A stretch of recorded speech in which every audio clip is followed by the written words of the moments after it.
The hours are ticking down for the tenure of Purdue's 11th president, Cordova. After 5 years of leadership, her last official day in office is Sunday. News Channel 18's Dan Klein has more on her legacy as she walks out the door. Dan. Gina, Jeff, as a scientist, Cordova is often all about the numbers. And as she leaves, there's several big ones to focus on. $1.1 billion in giving. $600 million spent annually on research. Or how about this one, 90.2. That's the retention rate for first-year students at the highest ever.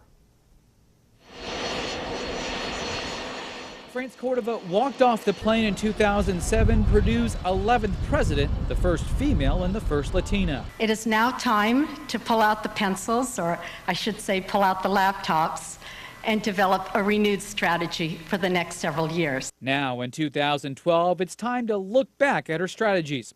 Cordova cannot pick just one highlight of her time at Purdue. Student success in the classroom and outside the classroom, many new facilities, many new programs, a outcomes-based core curriculum, a new honors program. Add to that more study abroad opportunities for students.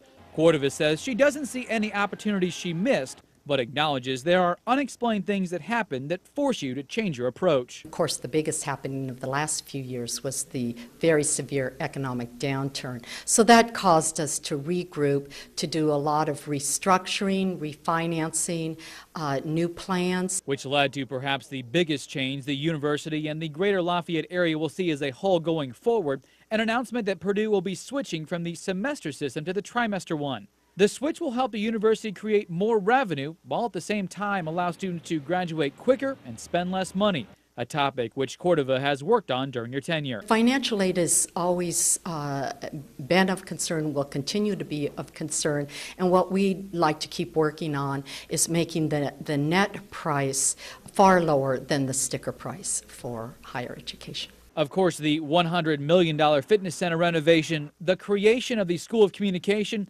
and the unveiling of the unfinished block piece sculpture will always be linked to her as well. I had a blast, just a wonderful time cheering for Purdue. It's been a tremendous honor to serve as Purdue's 11th president, and I hope that I've taken it one brick higher, and we really look forward to continuing to be Boilermakers and Hoosiers.